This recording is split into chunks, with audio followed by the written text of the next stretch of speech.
നമസ്കാരം. ഈ വീഡിയോയിൽ കൂടെ കാലുകഴുകൽ ശുശ്രൂഷയെപ്പറ്റി പണ്ടേ മറന്നുപോയ ഒരു യാഥാർത്ഥ്യം നിങ്ങളുടെ ശ്രദ്ധയിൽ കൊണ്ടുവരിക എന്നത് മാത്രമാണ് പരിമിതമായ ലക്ഷ്യം. യേശു ശിഷ്യന്മാരുമായി അത്താഴം ആചരിക്കുമ്പോൾ അത്താഴം നടന്നുകൊണ്ടിരിക്കവേ തന്നെ അവൻ എഴുന്നേറ്റ് തൻ്റെ ശിഷ്യന്മാരുടെ കാല് കഴുകി. എന്നിട്ട് അവരോട് ചോദിക്കുന്നുണ്ട്, ഞാൻ നിങ്ങൾക്ക് ചെയ്തതെന്ത് എന്ന് നിങ്ങൾ തിരിച്ചറിയുന്നുണ്ടോ? ഉണ്ട് എങ്കിൽ നിങ്ങളും അങ്ങനെ തന്നെ ചെയ്യുവീൻ. ഇതിൻ്റെ ഓർമ്മ നിർത്തുന്നതിന് വേണ്ടി സഭകൾ വർഷത്തിലൊരിക്കൽ പെസഹ വ്യാഴാഴ്ച, മോണ്ടി തേഴ്സ്ഡേ, ഈ കാല് കഴുകൽ ശുശ്രൂഷ നടത്തപ്പെടുന്നുണ്ട് എന്ന് നിങ്ങൾക്കറിയാം. എന്നാൽ ഈ ശുശ്രൂഷ കാണുകയോ ഇതിൽ പങ്കെടുക്കുകയോ അല്ലെങ്കിൽ ഭാഗ്യവശാൽ നിങ്ങളുടെ കാല് കഴുകപ്പെടുകയോ ചെയ്തിട്ടുണ്ടെങ്കിൽ നിങ്ങൾ ഇതിൻ്റെ അർത്ഥമെന്ത് എന്ന് ചിന്തിച്ചിരിക്കാൻ, അന്വേഷിച്ചിരിക്കാൻ അല്ലെങ്കിൽ ആലോചിച്ചിരിക്കാൻ വഴിയുണ്ട് എന്നാണ് ഞാൻ കരുതുന്നത്.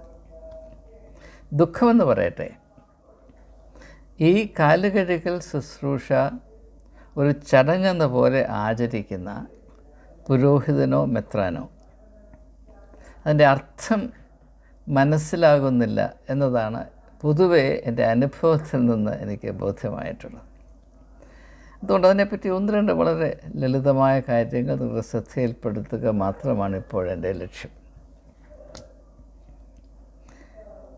യേശു ഈ ശുശ്രൂഷ ചെയ്യുന്നത് യഹൂദ സംസ്കാരത്തിൻ്റെ പശ്ചാത്തലത്തിലാണ് എന്ന് നമുക്കറിയാം. യഹൂദ സംസ്കാരത്തിൽ ഭൃത്യന്മാർ അവരുടെ യജമാനന്മാരുടെ കാലുകൾ കഴുകാറുണ്ടായിരുന്നു. It was the duty of the slave or servant in the house to wash the feet of the master. ഇതാണ് ഇതിൻ്റെ പശ്ചാത്തലം.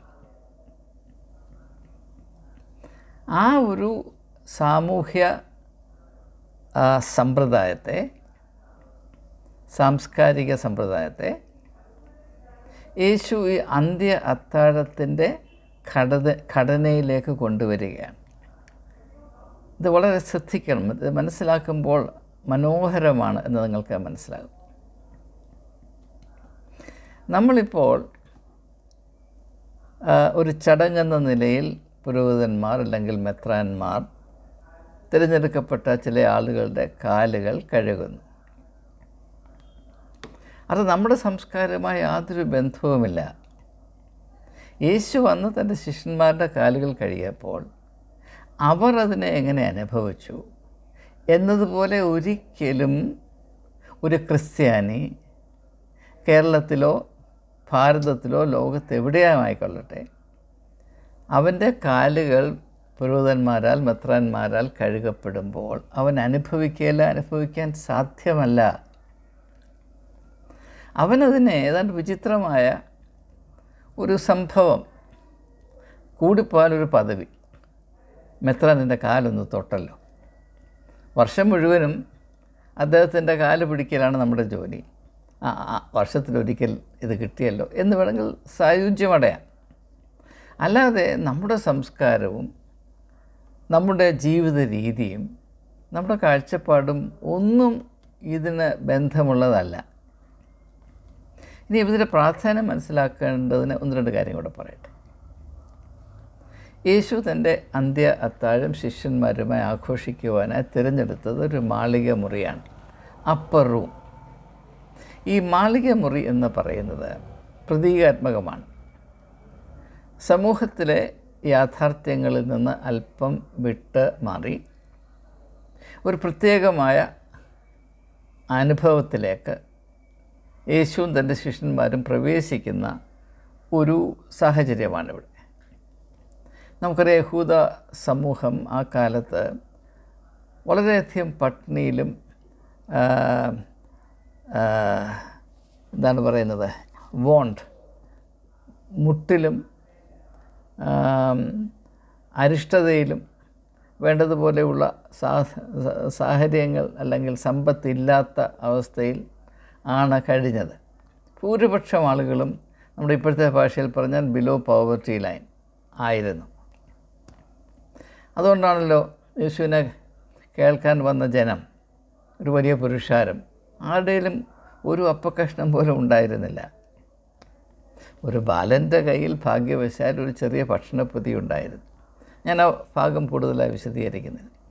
ഇപ്പോൾ കാനായിലെ കല്യാണത്തിൻ്റെ വീഞ്ഞിൻ്റെ കാര്യം പറഞ്ഞാൽ തന്നെയും ഒരു വിവാഹത്തിൻ്റെ മധ്യത്തിൽ വീഞ്ഞിൽ തീർന്നു പോവുക എന്നത് വളരെ അസാധാരണ സംഭവമാണ്. പക്ഷേ യഹൂദ സാഹചര്യത്തിൽ, അന്നത്തെ സാഹചര്യത്തിൽ അത്ര അസാധാരണ സംഭവം അല്ല. കാരണം മനുഷ്യരുടെ ഇടയിൽ അത്രമാത്രം സാമ്പത്തിക ശേഷി ഉണ്ടായിരുന്നില്ല എന്നതുകൊണ്ട് തന്നെ. അപ്പോൾ യേശു തൻ്റെ ശിഷ്യന്മാരുമായി ഒരു വിരുന്ന് കഴിക്കുന്നു.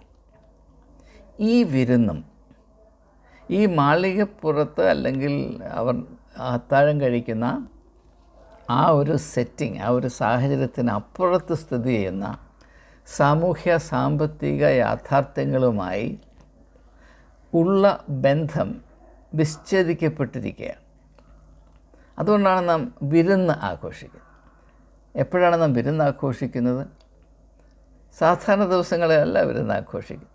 നാം വിരുന്നിനെ ആസ്വദിക്കണമെങ്കിൽ അതിൻ്റെ ഏറ്റവും നല്ല ഒരു ആപ്പറ്റൈസർ പട്ടിണിയാണ്, അല്ലെങ്കിൽ ദാരിദ്ര്യമാണ്. വലിയ വിഭവസമ്പത്ത് കൂടെ അല്ലെങ്കിൽ വലിയ സമ്പത്തിൻ്റെ മുകളിൽ കിടന്ന് ഞെളിഞ്ഞ് പിരിഞ്ഞ് നടക്കുന്ന ആളുകൾക്ക് ഒരു വിരുന്നെന്ന് പറഞ്ഞാൽ വലിയ കാര്യമൊന്നുമല്ല. എൻ്റെ ചെറുപ്പത്തിലൊക്കെ ആരെങ്കിലും വീട്ടിൽ വിരുന്ന് വരുന്നു എന്ന് പറയുമ്പോൾ സന്തോഷമാണ്. കാരണം നല്ലൊരു ആഹാരം കഴിക്കാമല്ലോ. അപ്പം അതുകൊണ്ട് എനിക്ക് ഇങ്ങനെയുള്ള കാര്യങ്ങൾ മനസ്സിലാകും. നമ്മളിപ്പോൾ പല ആഘോഷങ്ങൾ, ഒരു കാലത്ത് നാം പട്ടിണിയിലായിരുന്നപ്പോൾ ആഘോഷങ്ങൾക്ക് വലിയ പകിട്ടും ആവേശവും ഉണ്ടായിരുന്നു. ഇപ്പോൾ ആഘോഷങ്ങൾ ഒരു ഭാരമാണ്. പിന്നെ നടത്തിക്കൊണ്ട് പോകുന്നു എന്നല്ലാതെ ആർക്കും അതിനകത്ത് വലിയ താല്പര്യമില്ല. നമ്മുടെ ആഘോഷങ്ങൾ ഇപ്പോൾ ഫെസ്റ്റിവൽസ്, ഉത്സവങ്ങൾ നിർജീവമാണ്, ഒട്ടുമുക്കാൽ നിർജീവമാണ്. അപ്പോൾ യേശു ഈ മാളിക മുറിയിൽ, അപ്പർ റൂമിൽ, മുകളിലത്തെ മുറിയിൽ, പ്രത്യേകമായി തിരഞ്ഞെടുത്ത മുറിയിൽ എൻ്റെ ശിഷ്യന്മാരുമായി ഒരു ആഹാരം കഴിക്കുകയാണ്. എന്നാൽ സമൂഹത്തിൽ ഒട്ടുമുക്കാലും ആളുകൾ പട്ടിണിയിലാണ്. ആ സമൂഹത്തിൽ ഭൃത്യന്മാരായി, അടിമകൾ അവിടെയില്ല, ഭൃത്യന്മാരായി, അടിമകളെപ്പോലെ ജോലി ചെയ്യുവാൻ നിർബന്ധിതരായ ആളുകൾ അനവധിയുണ്ട്. പിന്നെ റോമൻ പട്ടാളക്കാർക്ക് അടിമവേല ചെയ്യാൻ നിർബന്ധിക്കപ്പെടുന്ന ആളുകളുമുണ്ട്, ഇല്ല എന്നില്ല. ആ ഒരു യാഥാർത്ഥ്യത്തെ യേശു ഈ വിരുന്നിൻ്റെ അനുഭവത്തിലേക്ക് ഇറക്കുമതി ചെയ്യുകയാണ്, അല്ലെങ്കിൽ കൊണ്ടുവരികയാണ്. അതിൻ്റെ അർത്ഥം എന്താണ്? നാം ആത്മീയമായി എന്തെങ്കിലും അനുഗ്രഹം അനുഭവിച്ചാൽ അതിലെപ്പോഴും സാമൂഹ്യമായ യാഥാർത്ഥ്യങ്ങളെപ്പറ്റി നമുക്കൊരു ബോധമുണ്ടാകണം, ഒരു ബോധ്യമുണ്ടാകണം. നമുക്ക് നമ്മുടെ സന്തോഷം, നമ്മുടെ വിരുന്ന്, നമ്മുടെ കാല് കഴുകി, നമുക്കൊരു ആനുകൂല്യം കിട്ടി, നമ്മുടെ കാര്യം സാധിച്ചു, അതൊരിക്കലും സക്രമന്താകയില്ല. അപ്പോൾ യേശു ഈ സ്വന്തം ശിഷ്യന്മാരുടെ കാല് കഴിയെന്ന് പറയുമ്പോൾ അന്ന് യഹൂദ സമൂഹത്തിൽ, സംസ്കാരത്തിൽ നിലനിന്നിരുന്ന ഒരു രീതിയെ, ഒരു കസ്റ്റം, അതിനെ തകിടം മറിക്കുകയാണ്. Turning it upside down. സമൂഹത്തിൽ ഭൃത്യന്മാരാണ്, അടിമകളാണ് യജമാനൻ്റെ കാല് കഴുകിയിരുന്നതെങ്കിൽ ഇവിടെ ഇതാ ഗുരു ശിഷ്യന്മാരുടെ കാല് കഴുകുന്നു. ഇത് ഒരു സാമൂഹ്യ യാഥാർത്ഥ്യങ്ങളുടെ ഒരു വിമർശനമാണ്.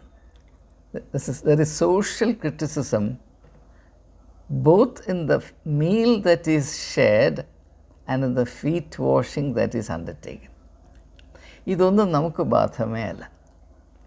നമ്മളെ സംബന്ധിച്ചിടത്തോളം ഞായറാഴ്ച പള്ളിയിൽ പോകുന്നു, അവിടെ അച്ഛൻ്റെ കയ്യിൽ നിന്ന് പ്രാപിക്കാൻ ചില അപ്പക്കഷ്ണവും ശകലം വീഞ്ഞും ഞുണഞ്ഞുകൊണ്ട് പോവുക, അതോടെ തീർന്നു. ഇതിൻ്റെ അർത്ഥം എന്താണ്? ഉദ്ദേശം എന്താണ്? യേശു എന്തിനത് ചെയ്തു? ഈ വിരുന്ന് ആചരിക്കുന്നതിന് എന്തിനാണ് കാല് കഴുകുന്നത്? അത് നമ്മുടെ സാധാരണ സാമാന്യ ബുദ്ധിയിൽ പറഞ്ഞാൽ ഒരു മൂളയുമില്ലാത്ത പരിപാടിയല്ലേ, ഈ വിരുന്നിനെ അലങ്കോലപ്പെടുത്തുന്ന പരിപാടിയല്ലേ. അങ്ങനെയാണ് ശിഷ്യന്മാർ പോലും ഇതിനെ അനുഭവിച്ചത്.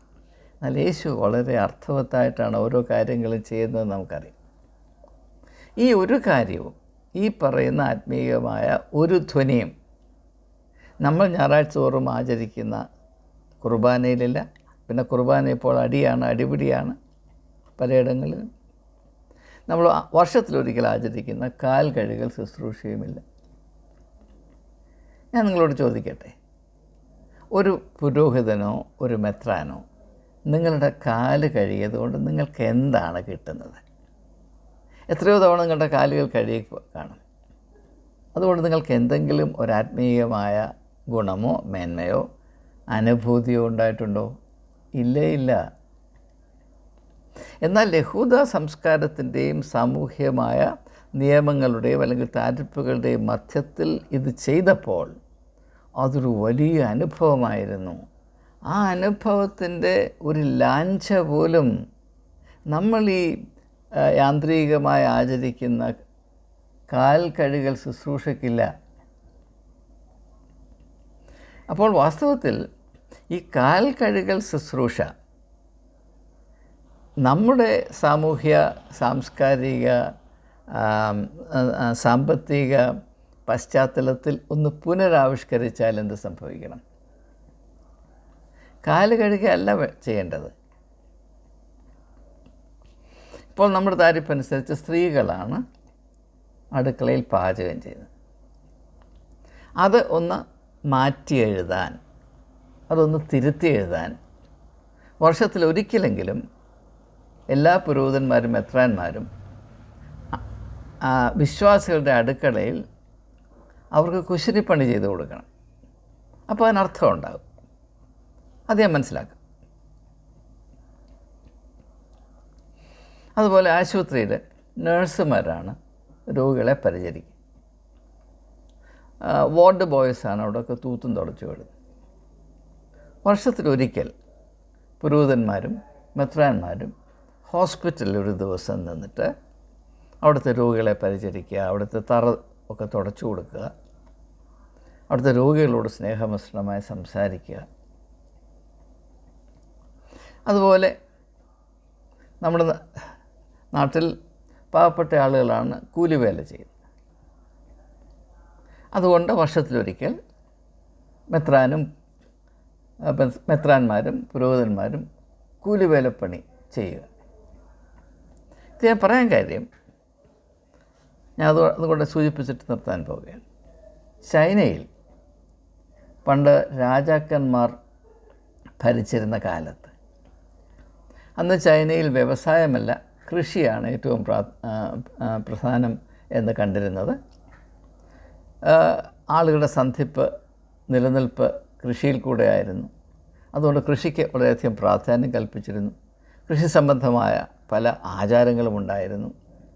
അതിൽ വളരെ ശ്രദ്ധ അർഹിച്ച അല്ലെങ്കിൽ നേടിയ ഒരാചാരമായിരുന്നു വർഷത്തിലൊരിക്കൽ രാജാവ് നിലത്തിൽ ഇറങ്ങി നിലമുഴും use to plough the land. കർഷകൻ അല്ലെങ്കിൽ കർഷക തൊഴിലാളികൾ ചെയ്യുന്ന ജോലി രാജാവ് വർഷത്തിലൊരിക്കൽ ചെയ്യുകയാണ്. അങ്ങനെ പറയുമ്പോൾ അതിനകത്ത് അർത്ഥമുണ്ട്. It communicates A meaning. It reinforces the relationship the king has with his subjects. അതിന് ഞാൻ വില കൽപ്പിക്കുന്നുണ്ട്. പക്ഷേ നാം ഈ കാല് കഴുകുന്നു എന്ന് പറഞ്ഞിട്ട് വല്ല പ്രയോജനവും എന്തെങ്കിലും അർത്ഥമുള്ള കാര്യമാണോ ഇത്? ഇതിനകത്ത് എന്തെങ്കിലും ഉണ്ടോ? യേശു കാല് കഴുകി എന്ന് പറഞ്ഞ് നടക്കുകയാണ്. ഞാൻ വേറൊരു വീഡിയോയിൽ മതം വെറും മിമിക്രിയാണ് എന്ന് അവിടെ ഞാൻ പറയാതിരുന്ന ഒരു സംഭവമാണിത്. കാരണം ഇതിനെപ്പറ്റി പ്രത്യേകമായി പരാമർശിക്കുന്നതാണ് ഉചിതമെന്ന് വിചാരിച്ചിട്ട്. ഇതൊരു മിമിക്രിയാണ്. യേശു നടത്തിയെന്ന് അന്ന് യേശു അന്ന് വളരെ അർത്ഥവത്തായി നടത്തിയ ഒരു കാര്യത്തെ അർത്ഥമെല്ലാം മാറ്റി, ആ കോണ്ടെക്സ്റ്റും എല്ലാം മാറ്റി നമ്മളതിനെ മിമിക്ക് ചെയ്യുക. ഇതൊരു മിമിക്രിയാണ്. ഇത് പെസഹ വ്യാഴാഴ്ച മിമിക്രിയാണ്. ഈ മിമിക്രി നിർത്തണം. ഞാൻ 1, 2, 3, 4 സജഷൻസ്, നിർദ്ദേശങ്ങൾ വെച്ചു. അടുക്കളയിൽ പോയി ഒരു ദിവസം ജോലി ചെയ്യുക, ഹോസ്പിറ്റലിൽ ഒരു വാർഡിൽ പോയി ജോലി ചെയ്യുക, കൂന്താലെടുത്ത് കിളയ്ക്കുക, അങ്ങനെ മറ്റും. അതായത് നമ്മുടെ സമൂഹത്തിൽ താണ ആളുകൾ മാത്രം ആയി ബാക്കി വെച്ച്, ഇപ്പോൾ തോട്ടിപ്പണി പല സ്ഥലങ്ങളിലും, കേരളത്തിലങ്ങനെ തോട്ടുകളിൽ, നിങ്ങൾ വടക്കേനിലൊക്കെ ചെന്നാൽ മനുഷ്യൻ്റെ മലം തലേ വെച്ച് ചുവന്നുകൊണ്ട് ദൂരെ കൊണ്ട് കളയുവാൻ നിർബന്ധിതരാകുന്ന ആയിരക്കണക്കിന് ആളുകളുണ്ട്. മാനുവൽ സ്കാവഞ്ചേഴ്സ് എന്ന് പറയും. അതിൽ പലരും അങ്ങനെ മരിച്ചു പോകുന്നുണ്ട്. ആണ്ടിൽ ഒരു ദിവസം ഈ തോട്ടിപ്പണി ചെയ്യുക, അതിനർത്ഥമുണ്ട്. അല്ലെങ്കിൽ ആണ്ടിൽ ഒരു വർഷം ഈ ഹരിജൻ കോളനിയിൽ പോയി അവിടുത്തെ മുറ്റമൊക്കെ ഒന്ന് അടിച്ച്, അവിടുത്തെ മുറികളൊക്കെ ഒന്ന്. ഡൽഹിയിലൊരു ഹരിജൻ കോളനിയിൽ ഞാൻ മിക്കവാറും പോകുമായിരുന്നു. ആണ്ടിൽ ഒരിക്കലല്ല, പലതവണ പോകുമായിരുന്നു. ഡൽഹിയിൽ mother Teresa's home for the destitute and die, അവിടെ എല്ലാ ആഴ്ചയിൽ ഒരു ദിവസം നിർബന്ധമായി ഞാൻ പോകുമായിരുന്നു. അത് ഞാൻ വളരെ അർത്ഥവത്തായിട്ടുള്ള അനുഭവമായിട്ട് കണ്ടത്. ആര് വേറെ ഞാൻ നിങ്ങളുടെ 10 പേരെ അങ്ങോട്ട് പിടിച്ചിരുത്തി ഓരോരുത്തരെയും കാല് കഴുകി വിട്ടു. എന്തർത്ഥമാണ് അതിനുള്ളത്? ഇങ്ങനെയുള്ള കോമാളിത്തരം അതുകൊണ്ട് ദൈവികമായ വലിയ സംഭവമാണ് എന്ന് പറഞ്ഞ് അതിങ്ങനെ ചിന്തിക്കാതെ യാന്ത്രികമായി ആവർത്തിച്ച് പോകുന്ന ഈ ഒരു താരിപ്പ് നമ്മളെ വെറും മൊണ്ണകളാക്കുകയല്ലേ? നാം എന്തുകൊണ്ട് അന്വേഷിക്കുന്നില്ല? എന്തുകൊണ്ട് മനസ്സിലാക്കാൻ ശ്രമിക്കുന്നില്ല? എന്തുകൊണ്ട് നമ്മളോട് തന്നെ നാം നീതി കാണിക്കുന്നില്ല? നമ്മളെ എന്തിനാണ് ഇങ്ങനെ കൊച്ചാക്കുന്നത്, ഇങ്ങനെ അപമാനിക്കുന്നത്? നിങ്ങൾ ദയവായി ചിന്തിക്കണം. അത് മാത്രമേ എനിക്ക് നിങ്ങളോട് പറയാറുള്ളൂ.